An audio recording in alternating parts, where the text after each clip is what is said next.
She walked into that club with nothing but desperation in her chest and a mother's name to clear. He walked in carrying the weight of a world that had never once surprised him. One glance, one accidental touch, one night that neither of them was supposed to remember, and yet neither of them would ever forget. What happens when the man who could destroy everything you love turns out to be the only one willing to rebuild it? Let me introduce you to our new app, Allure TV. It's super simple to get started. You log in with Google or your email. In a few seconds you're in. This here is the home screen. Look how amazing it is. We feature dozens of intense, uncensored romance stories, organized by genre. We have mafia, billionaire, forbidden love, and contract romance themes. We have absolutely everything you could ever want. And the best part, no ads and no interruptions. Now look at this. Click here on the audio and start listening right away. You can even choose your preferred language. There's Portuguese, English, German, French. If you prefer to read, just click here on the ebook and that's it. The whole story appears for you to read at your own pace. And you can even interact. You are welcome to rate the story with stars and leave a comment. You can also add your favorite stories to a playlist and access them whenever you like. Do you like what you see? Go ahead and log in now. It is simple and free. You can find the link in the first pinned comment. The Velvet and Gold didn't feel like a place where real lives fell apart. It felt like a place where people came to forget they had lives at all. The lighting was the color of warm amber, the kind that softened every hard edge and made the city's cruelest people look almost human. Jazz moved through the air like a slow exhale, unhurried, low, intimate, and the crowd dressed in silk and confidence moved around each other like they'd choreographed it years ago. Sonia Wood did not belong here. She knew it the second she stepped through the door.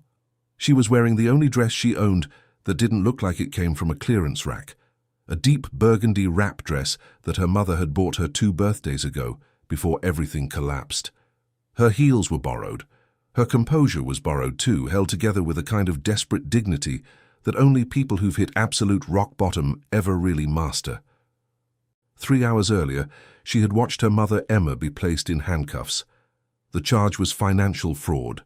The evidence was neat, documented, and entirely fabricated, and Sonia, with her freshly printed law degree and $0 to her name, had recognized the fingerprints on every forged page. Josh Cross. A man who smiled at charity galas and destroyed lives before breakfast. She hadn't come to the Velvet and Gold to drink. She'd come because Josh had business associates here, and she needed names, connections, anything she could use. She needed a thread to pull. What she hadn't counted on was the bar being so crowded that the only open stool was next to a man who made the entire room feel slightly smaller just by sitting in it. He wasn't performing confidence the way the other men in the room were. He wasn't watching the door, wasn't scanning for someone to impress. He was sitting with a glass of bourbon held loosely in one hand, his jacket draped over the stool beside him, his shirt collar open at the top with the kind of carelessness that only came from genuinely not needing to try. Dark eyes, sharp jaw, a stillness about him that felt almost out of place in a room this loud. Sonia sat down before she realized the jacket was still there. "Sorry," she started. "It's fine." He moved it without looking up. Then he did look up, and something in his expression shifted just slightly, not dramatically, not obviously, just a fraction, like a door opening an inch. "Rough night?" he asked. She almost laughed. "You could say that. You want to talk about it, or pretend it's not happening?" "Second one," she said. "Definitely the second one." He nodded like that was the most reasonable thing anyone had said to him all week. He waved to the bartender, and without asking, a glass appeared in front of her. Something with elderflower and ice, pale gold under the amber lights. "Bruce," he said. "Not my name is, or I'm, just the name, quiet and direct. Sonia." He didn't reach for her hand. He just said, "Sonia," like he was placing the name somewhere careful, and turned back to his drink. That was all. That was everything. They didn't talk again for almost 20 minutes. But they stayed next to each other, and the silence between them had a texture to it, warm, oddly comfortable, like the quiet between two people who'd known each other in some previous version of their lives. She caught the scent of him when she shifted on her stool. Cedar, something darker underneath, and the faint trace of a long day worn honestly. When he finally spoke again, it wasn't about the club or the night or anything surface level. "What kind of law?" he asked. She turned slowly. "I didn't tell you I was a lawyer." "No," he said, glancing once at the way her fingers had been unconsciously tracing patterns on the bar top. Deliberate, methodical, the habit of someone who organizes their thinking in structures. "You didn't." Sonia looked at him for a long moment. The jazz shifted into something slower, more searching. "Criminal defense," she said finally. "Mostly people who can't afford anyone better." Something moved across his face. Not pity, not condescension. Something quieter. "That's harder than it sounds," he said. "Everything worth doing is," she replied. And Bruce Cross, for the first time in longer than he could remember, smiled like he meant it. 3 weeks had passed since that night, and Sonia had done everything right. She'd gone home before midnight. She hadn't given Bruce her number, he hadn't asked, and she'd told herself that was a mercy. She'd buried herself in legal research, in the mountain of documents surrounding her mother's case, in the kind of focused desperation that leaves no room for anything soft or warm or dangerous. She had a plan. She had a direction. She did not have space in her life for a man with dark eyes and a smile that arrived like a surprise. And then the pharmacy test came back positive. She sat on the edge of the bathtub in her small apartment in Washington Heights, the kind of place where the pipes sang at night and the radiator had exactly 2 settings, often unbearable, and she stared at the result until the lines blurred. Then she bought 2 more tests, then a 4th. She already knew. She'd known for days in the way your body tells you things before your mind is ready to hear them. The fatigue that coffee couldn't touch, the nausea that arrived at the most inconvenient moments, the sensitivity that made everything feel slightly too loud, too bright, too much. "Twins," the doctor said, 2 weeks later, with a kind of clinical calm that felt wildly inappropriate for the magnitude of the moment. Sonia sat in the paper-lined chair, still in her coat, and did not cry. She was past crying. Crying required energy she'd already spent a dozen times over since her mother's arrest. She thought about Bruce. She thought about his last name, Cross. The same last name as the man who had forged evidence, bribed witnesses, and engineered the destruction of her family with the precision of someone who'd done it before. Bruce was Josh's uncle. That fact sat in her chest like a stone, cold and immovable, no matter how many times she tried to reason around it. She didn't reach out. She told herself it was the right call. Josh found out she'd been at the Velvet and Gold 11 days later. She didn't know how. Someone who knew someone, a name overheard, the way bad news travels in tight social circles, like a current looking for the lowest point. He appeared outside the community legal clinic, where she volunteered 3 mornings a week, standing beside a black car with his hands in his pockets and a smile that had never once reached his eyes. "Sonia Wood," he said like her name was a punchline. "I heard you were making new friends." She kept walking. He matched her pace. "A club like that on what you make?" He tilted his head. "That takes a certain kind of ambition." She stopped, turned. "Say what you actually came to say, Josh." Something shifted in his expression. The thin performance of pleasantness dropped just slightly, enough to show what lived underneath it. "Stay away from things that don't concern you. Your mother made the mistake of asking questions she had no business asking. I'd hate to see you inherit her talent for bad decisions." "Is that a threat?" "It's advice," he said pleasantly. "Free of charge." He got back into the car. The door closed. And Sonia stood on the sidewalk with her hands perfectly still at her sides, and her jaw set, and her heart hammering so hard she could feel it in her throat. She didn't move until the car disappeared around the corner. Then she exhaled, slow, controlled, and pressed one hand briefly against her stomach. A gesture so instinctive she didn't notice she'd done it until it was already done. Bruce Cross, she thought, not with longing exactly, with something more complicated than that, a name that carried warmth and danger in equal measure, attached to a man she had no right to contact and no way to stop thinking about. She pulled her coat tighter and walked back to the clinic. The city moved around her, indifferent and relentless, and somewhere across Manhattan in a glass tower on the Fifth Avenue, a name was already appearing on a private investigator's report. Hers. The elevator in the Cross and Associates building moved in silence, the kind of engineered quiet that cost more than most people's rent. Sonia felt it in her ears, that pressurized stillness, as the floors climbed past her reflection in the polished doors. She'd worn her best blazer, charcoal grey, fitted, the one she'd bought for her bar exam results and worn exactly twice since. Her hair was pulled back. Her expression was composed in the way that people who've learned to hide fear in plain sight are composed. Not calm, exactly, but controlled. The message had arrived 2 days ago. No signature, just a time, an address, and 4 words. We need to talk. She'd known immediately who sent it. The office was everything the man had seemed that night.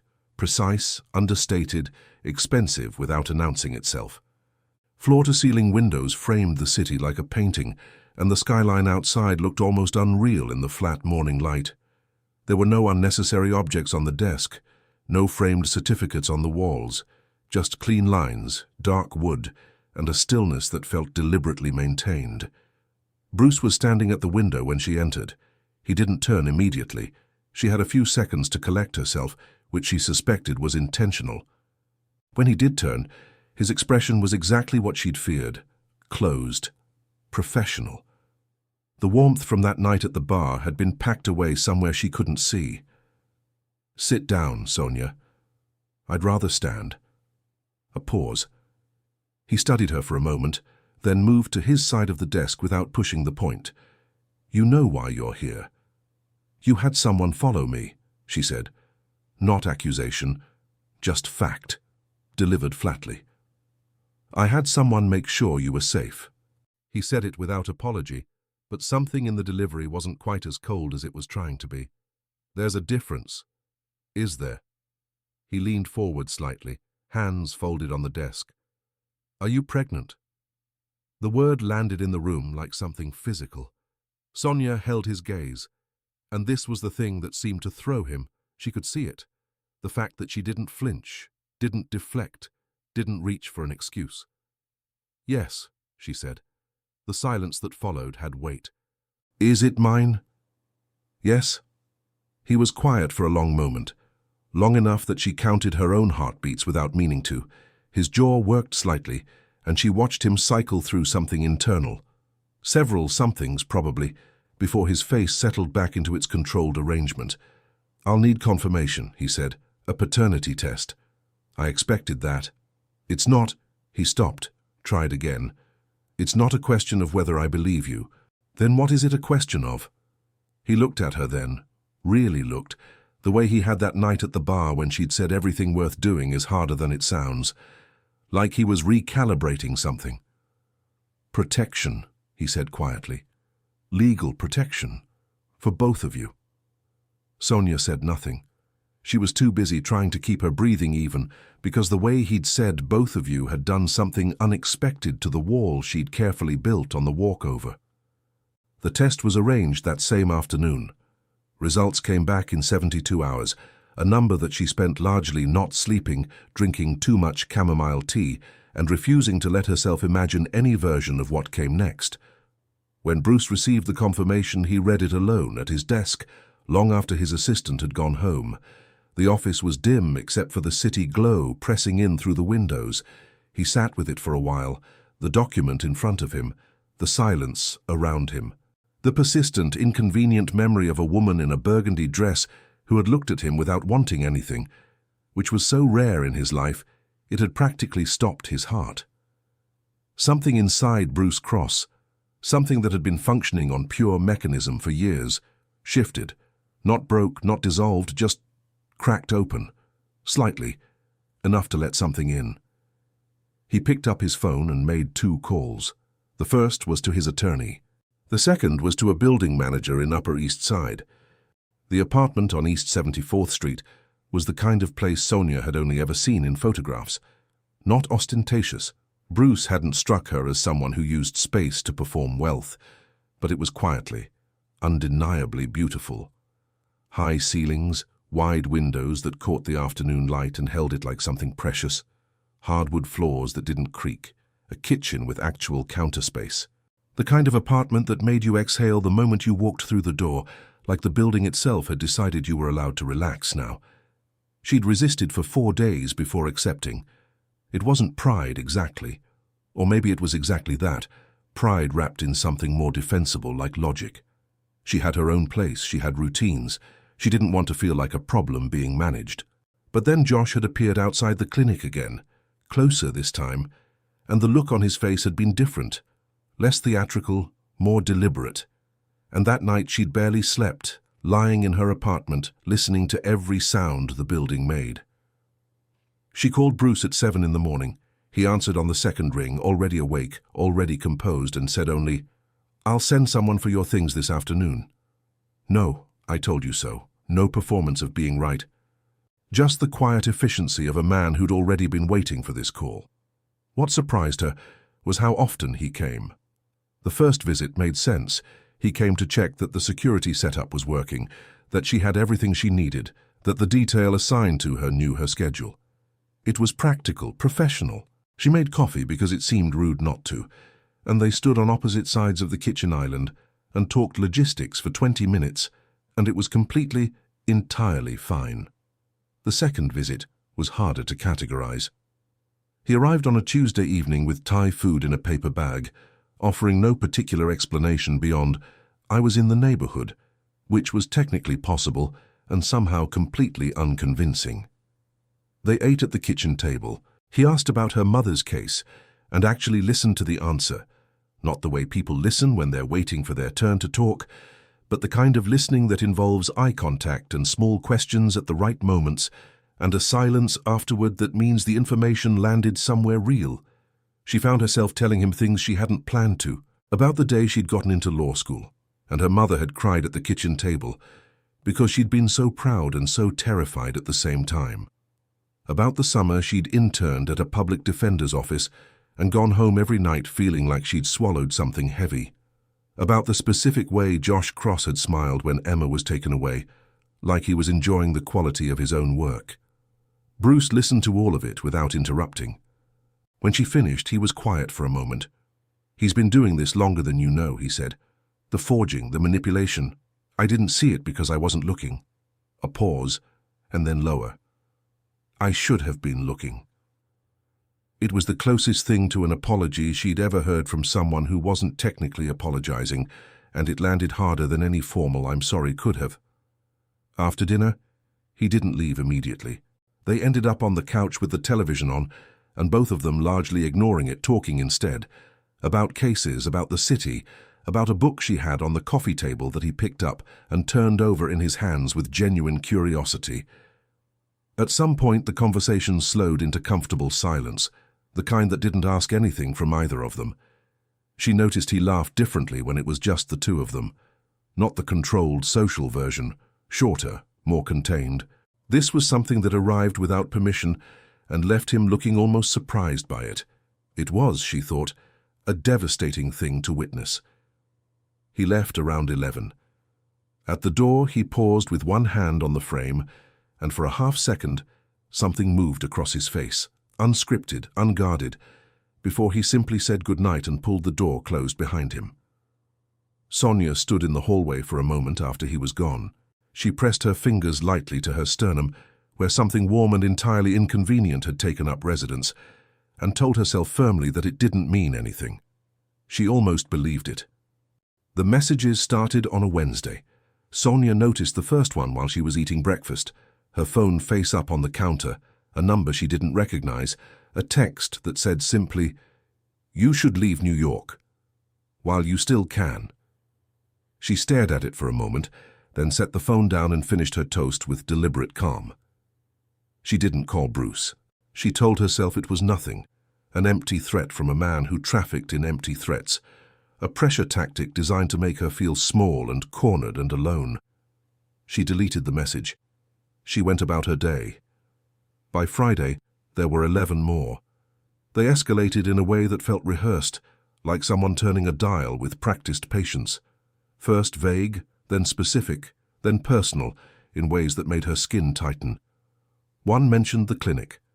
One mentioned the grocery store she'd visited Thursday morning. One arrived at 2 a.m. and said nothing except her address, typed out in full, which was somehow worse than any explicit threat could have been. She reported them to the security detail. She did not call Bruce. She was still trying to figure out why that felt important, the not calling, when Saturday night arrived and she woke at midnight to the sound of her front door.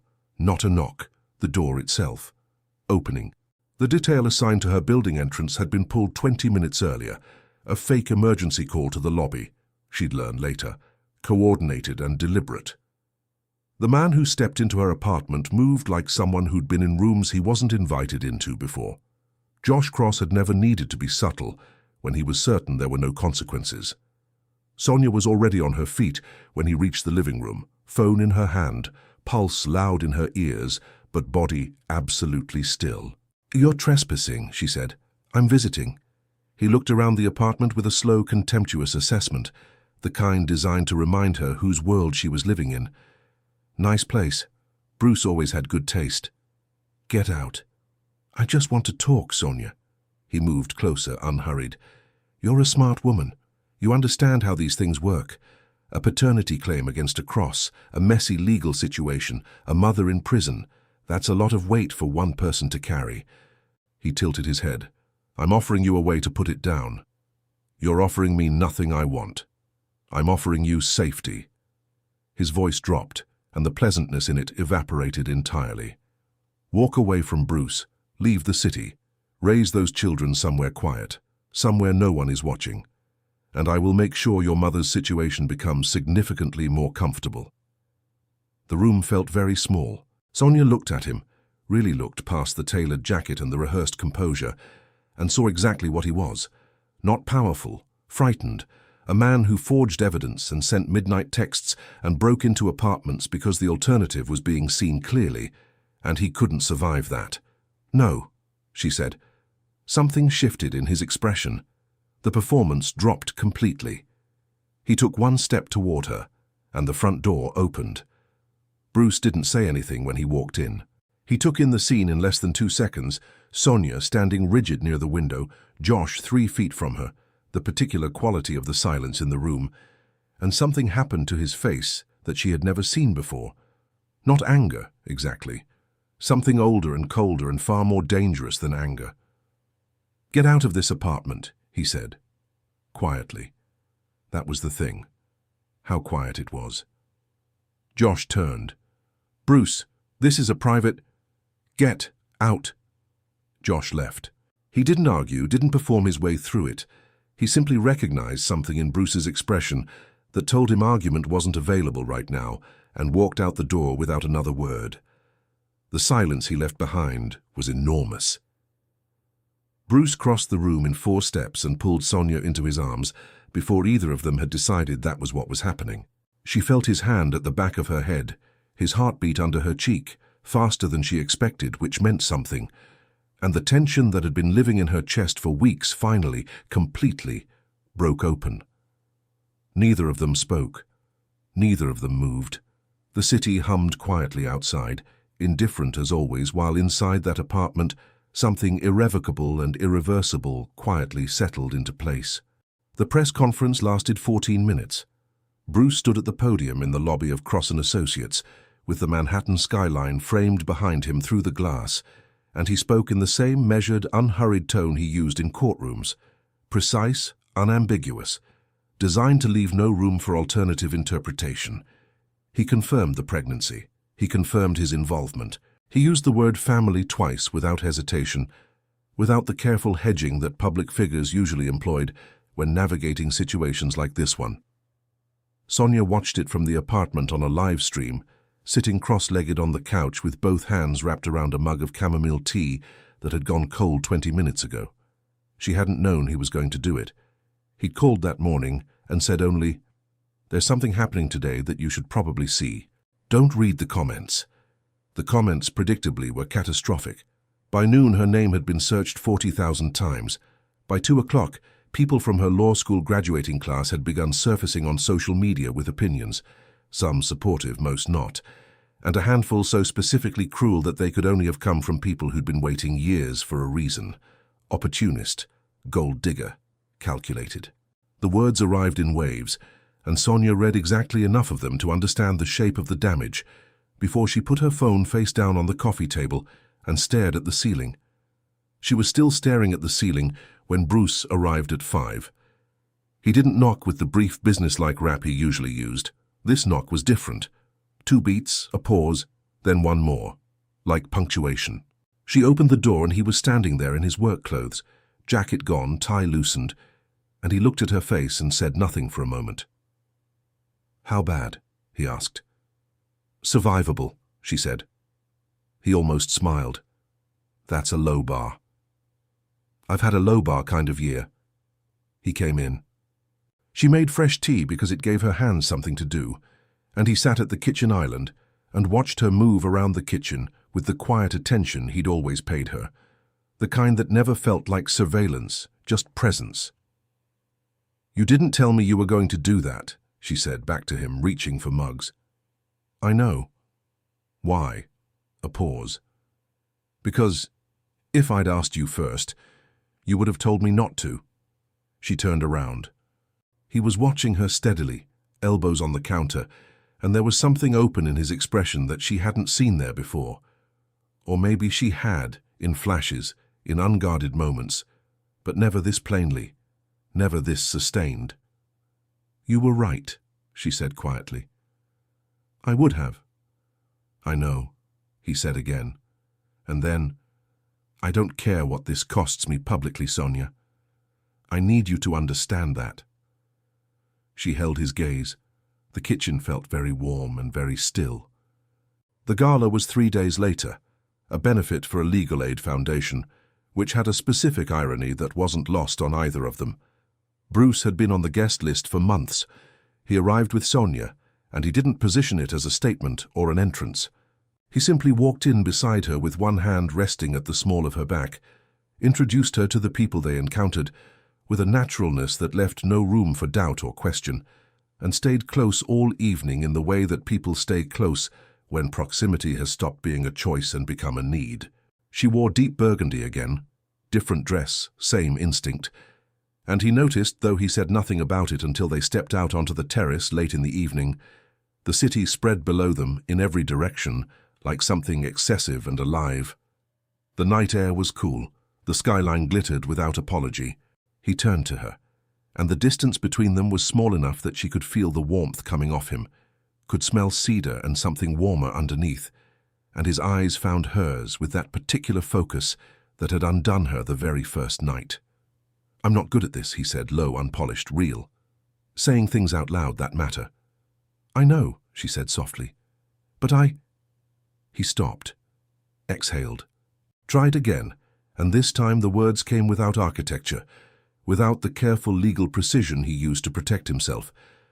Just the truth, plain and direct, the way she'd learned he spoke when something actually mattered. "I don't want to not say it anymore." Sonia looked at him for a long moment. The city hummed below. Someone laughed inside the venue. A cab horn rose and dissolved in the distance. She reached up and touched his jaw, barely, just her fingertips, and felt him go very still under her hand. Then she kissed him, soft, deliberate, unhurried. His hand came up to her face like he was afraid she might disappear, and the kiss lasted exactly long enough to make the months of resistance feel both completely worth it and entirely absurd. When she pulled back, his eyes were still closed for a half-second longer than hers. She said nothing. Neither did he. The silence between them was the fullest thing in the city. The case file was 412 pages long. Bruce had read every one of them twice, once with his legal team in the conference room on the 32nd floor, once alone at his desk at midnight with a glass of water he forgot to drink, and the particular focused stillness of a man who had spent his career finding the seam in an argument and pulling until it came apart. He knew how evidence was constructed. He knew the grammar of fabrication, the way forged documents always had a slightly different weight to them, the way bribed testimonies contained the same structural hesitations, the way a man who was hiding something always over-explained the parts that should have been simple. Josh had been sloppy. Not obviously, not to an untrained eye, but sloppy in the way that people who'd never been seriously challenged always were. He'd assumed the case against Emma Wood would stay closed because closed cases didn't reopen themselves, and the woman he'd targeted had no resources, no connections, and no one in her corner with both the access and the motivation to look closely. He had miscalculated on all three counts. The first thread came loose 6 weeks into the investigation. A financial transfer, routed through 2 shell companies that connected directly to a key witness in Emma's original trial. The witness had testified to transactions that didn't exist. The transfer explained why. Bruce's team pulled on that thread with the systematic patience of people who knew exactly what they were looking for, and the entire construction began to unravel with a speed that suggested it had been waiting for someone to look. Sonia sat in on 3 of the briefings. Bruce had asked her once carefully whether she wanted to be involved or whether the distance would be better for her, and she'd looked at him with an expression that closed the question permanently. "She's my mother," she said. "I'm involved." So she sat at the long conference table with her notepad and her reading glasses and her ability to absorb information under pressure without letting it show on her face, and she worked alongside Bruce's team with a quiet competence that made his senior attorney lean over during a break and say quietly, "She's good." Bruce had looked at Sonia across the room. She was cross-referencing 2 documents, pen between her teeth, completely absorbed, and said, "I know. The indictment came on a Thursday morning. Josh Cross was charged with falsification of evidence, corporate fraud, witness tampering, and obstruction of justice. The charges were specific, documented, and airtight in the way that only cases built by people with nothing to prove and everything to lose ever were." His attorney released a statement. Bruce's team released the evidence. The evidence was more persuasive. By afternoon, it was the lead story in 3 major publications.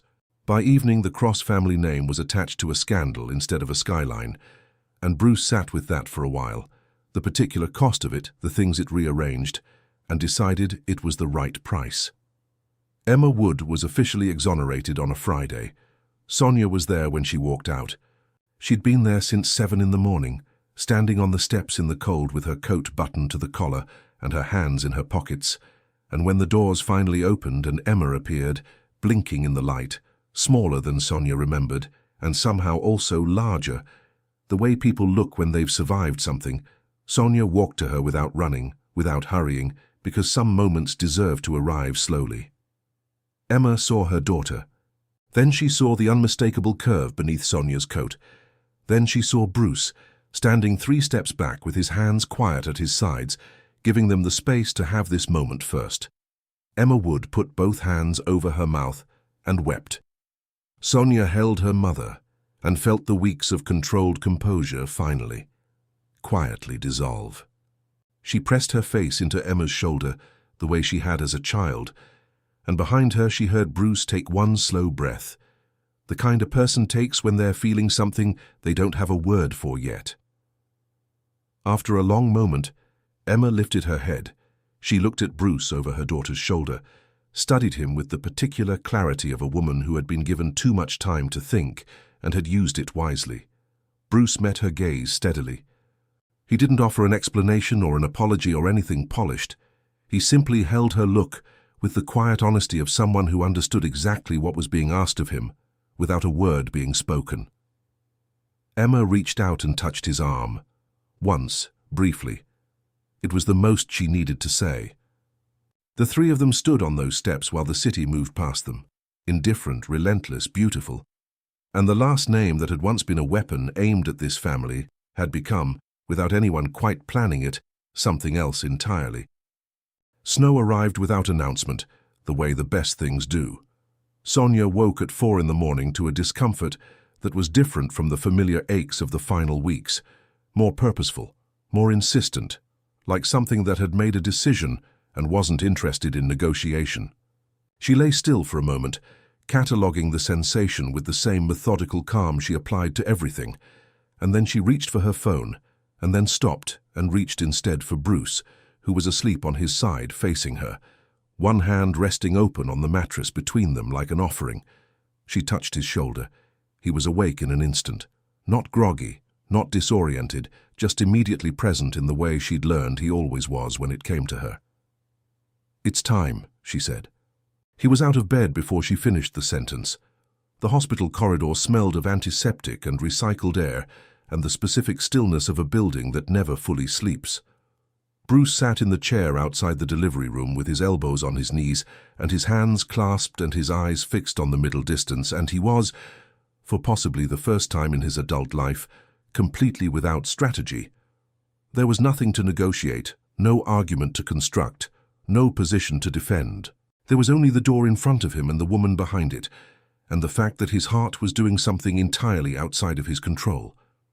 Emma arrived at 5:30, her coat half-buttoned, her hair still from sleep, and she sat beside him without a word, and put her hand over his folded ones and squeezed once. He looked at her. She looked back. "She's the strongest person I've ever known," Emma said quietly. "I know," he said. "She didn't get that from nowhere." He almost smiled. "No, she didn't." They sat together in the corridor while the snow continued outside the windows, steady and silent, covering the city in something patient and white. When the nurse finally opened the door and nodded at him, Bruce stood too quickly and had to take one steadying breath before he walked in. The room was calm, soft light, the particular hush of aftermath. Sonia was propped against the pillows, her hair loose around her shoulders, wearing an expression he had never seen on any face before.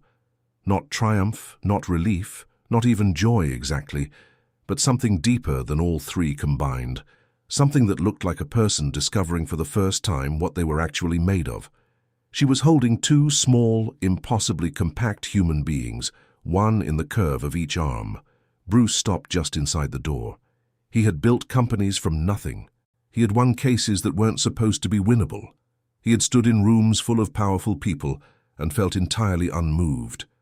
None of it had prepared him for this, for the sight of Sonia with their children, for the specific, devastating completeness of the moment, for the way the room seemed to have rearranged itself around this new gravity. He crossed to her slowly, sat at the edge of the bed.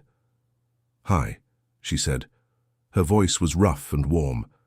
"Hi," he said. The word came out smaller than intended. She shifted the boy slightly toward him, dark hair, eyes still adjusting to the world, a frown of profound concentration on his miniature face. Bruce took him with hands that were not entirely steady and held him against his chest and felt something inside him perform a total, unconditional surrender that no amount of preparation could have made less absolute. He looked at Sonia. She was watching him with their daughter still nestled in her arm, and her eyes were bright and she was smiling, not the composed, carefully rationed smile she used with the world, but the full one, the real one, the one he'd been collecting rare glimpses of for months and now felt like something he'd been given permanent access to. "They're here," she said, softly, like she was still getting used to it herself. "They're here," he agreed. The wedding was small 3 weeks later. Emma, a handful of close friends, late afternoon light coming through the apartment windows at an angle that made everything look slightly golden. Sonia wore ivory. Bruce wore a look of someone who had arrived somewhere he hadn't known he was trying to reach and found it better than anything he could have mapped in advance. The officiant was brief. The vows were not. They went off script within the first 30 seconds, and nobody minded. When it was done, Bruce held her face in his hands and kissed her the way people kiss when there's no performance in it. No audience. No point being made. Just two people choosing each other in the most ordinary and extraordinary way available to them. Afterward, Sonia stood at the window with both babies against her chest, their small, warm weight settling into her like something that had always belonged there. The city spread out beyond the glass, enormous and indifferent and luminous, doing what it always did, moving, humming, carrying everyone's lives forward without pausing to acknowledge any single one of them. Bruce came to stand behind her. He rested his chin on her shoulder, his arms coming around her gently, careful of the children, and unhurried about everything else. They stood like that without speaking, watching the snow-dusted city go about its business, while inside that apartment, warm, quiet, full, something that had begun as a collision became, in the softest and most permanent way possible, a home. Some love stories begin with a choice. This one began with desperation and became the most honest thing either of them had ever lived. Sonia didn't find Bruce. She found herself first, in the hardest way, in the worst season, and he simply refused to let her do it alone. And sometimes that's exactly what love is. If this story touched something in you, leave a like, subscribe, and tell me in the comments where you're listening from. Your presence here means everything. And if you want more stories like this one, deeper, more intense, new every day, the link is in the first pinned comment. Inside the app, the experience is on another level entirely. Come find out for yourself.